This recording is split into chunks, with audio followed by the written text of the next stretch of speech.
السلام عليكم ورحمة الله وبركاته. ازيكم احلى اخوات في الدنيا، يا رب تكونوا بألف خير.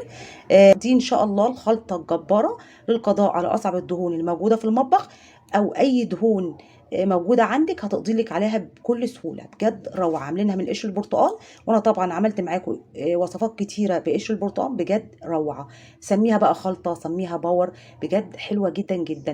يا ريت حبايب قلبي اللي مشرفيني ومنورني على القناة ولسه معلوش اشتراك، يا ريت يا حبايبي تعملوا لي اشتراك فضلا وليس امرا. وريت يا حبايبي ما تنسوش اللايك، عشان اللايك بيرفع الفيديو وعشان يوصل لكم كل جديد انا بقدمه على القناه. بجد حلوه قوي، يا ريت تجربوها. احنا هنجرب مع بعض في الحوض، هوريكم ازاي رغوتها حلوه وهتطلع لك اي دهون في قلب الحوض، بجد جميله. هوريكم اهو. هاخد شويه كده في الكوبايه يا حبايبي. طبعا اللي عنده حساسيه يلبس كلافز في ايديه. تمام. شوفوا يا حبايبي منظر الحوض، انا سايباه بصوا لغايه ما بقى فيه دهون كتيره كده عشان اغسله معاكم اهو. انا مش عارفه بقى الاضاءه مبينه معاكم اهو. هنغسل بيها ثانيه واحده بقى. هجيب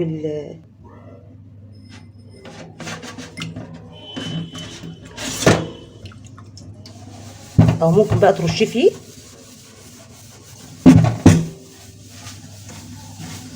او ممكن ترشي كده شويه كده اهو. يعني ايه، ممكن ترشيه وتسيبيه. طبعا لو عندك حساسيه البسي كلافز في ايديكي.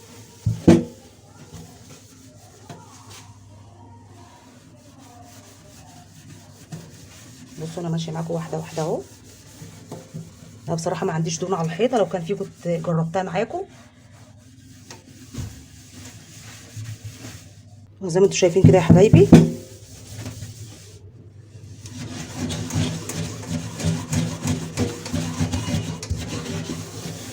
بصوا مش بدعك قوي كمان.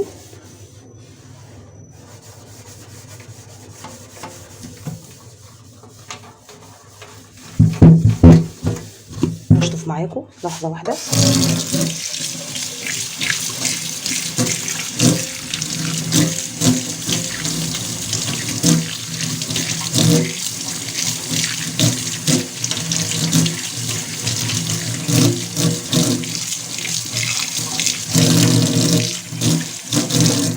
اهو يا حبيبي بقى بعد ما خلصناه، هي الاضاءه بس مش موضحه زي ما انتم شايفين كده. لمعوا ازاي، روعه بجد.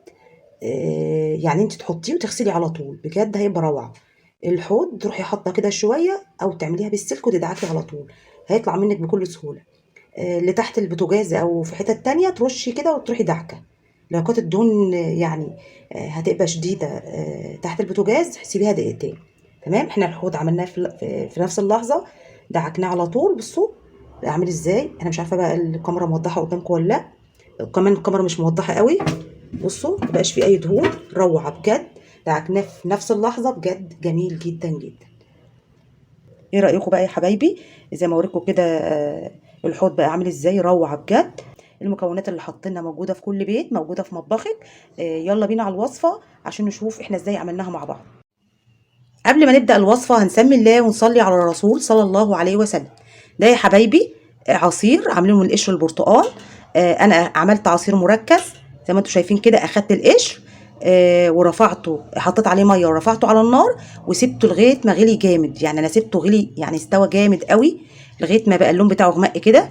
تمام. انت مش حابه ان هو يكون غامق كده، مفيش اي مشكله، ممكن تنزليه قبل ايه ما يغمق كده. تمام. عشان انا هعمل بيه الدهون اللي على الحيطان، يعني اي دهون اللي تحت البوتاجاز بجد هيقضي لك عليه. شايفين؟ ثانيه واحده. طبعا انا سبته لغايه ما برد خالص زي ما انتم شايفين كده. طبعا انت تحطي الكميه اللي انت عايزاها، عايزه لتر، عايزه 2، براحتك خالص حسب الدهون اللي انت عايزه تعمليها. تمام يا حبايبي. بعد كده يا حبايبي هجيب معلقه، دي معلقه صودا او بوتاص. في بعض الدول كترونه، حجر تسليك المجاري، دي بوشار. طبعا زي ما قلت لكم لو لها اسامي تانية قولوا لي. انا هحطها كده عشان تبقى طبعا الوصفه بتاعتنا هتبقى جباره. لحظه واحده بس هجيب المضرب. يا حبايبي طبعا الصودا، وشوفوا فتحت اللون ازاي. هبدأ بيها خالص. انت طبعا تخلي وشك بعيد عشان الريحه بتاعته، بس طبعا عشان العصير كتير مش هيطلع ابخره كتير. اهو كده دوبناه خالص. بجد هتبقى اجمد وصفه للقضاء على اصعب الدهون. بعد كده يا حبايبي معلقه بيكربونات الصوديوم، معلقه كبيره احنا عاملين على القناه، معلقه ملح طعام، معلقه ملح ليمون، معلقه دنكار، وهنحطهم كده.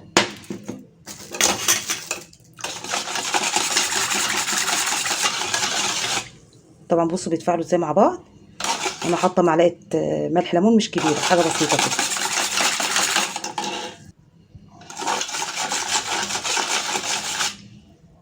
اهي.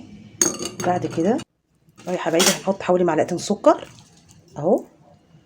طبعا عشان لو انت جيتي تمسكي وانت بتغسلي ايديكي ما تحرقكيش، حطينا سكر وحطينا بيكربونات الصوديوم كمان. ثانيه واحده.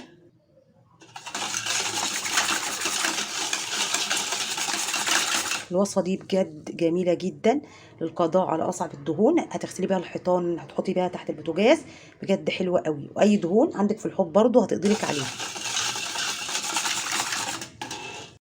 بعد كده يا حبايبي دي نص كوبايه صابون سائل انا عاملاه معاكم على القناه بقشر البرتقال، بجودته حلوه جدا. بصوا عامل ازاي، بجد روعه. انا بجد غسلت بيه المواعين وكان بجد حلو جدا. بصوا هنقلب كويس كده. بصوا الرغوه بتاعته يعني بجد حلو. يا ريت بس تجربوا الوصفه بتاعت الصابون السائل اللي انتوا شفتوها امبارح، بجد روعه. كده يا حبايبي وصفتنا خلصت خالص. شوفوا الرغوه بتاعت الصابون عامله ازاي. الصابون السائل نص كوبايه اللي احنا عاملينها، الصابون السائل بقشر البرتقال اللي عملته معاكم امبارح، هوته جميله تجنن بصراحه زي ما انتوا شايفين كده اهو. اول ما حطيت نص كوبايه عمل رغاوي جميله قوي. تمام. طبعا انا مش هحط له لون، انا شايفه لونه حلو قوي ولسه الرغاوي دي هتهدى. تمام. لو في عندك دهون ورا البوتاجاز طبعا خدي شويه كده ورشيهم، او تحطي في اي بخاخه. لا اما تاخدي شويه كده وترشيهم وتسيبيه دقيقتين وبعد كده دعكيه، او على الحيطان بتاعه السيراميك بتاع المطبخ، او في الحمام، او في الحوض، في اي مكان فيه دهون اعملي بيه، جميل جدا جدا جدا. طبعا الوصفه مش مكلفانا اي حاجه.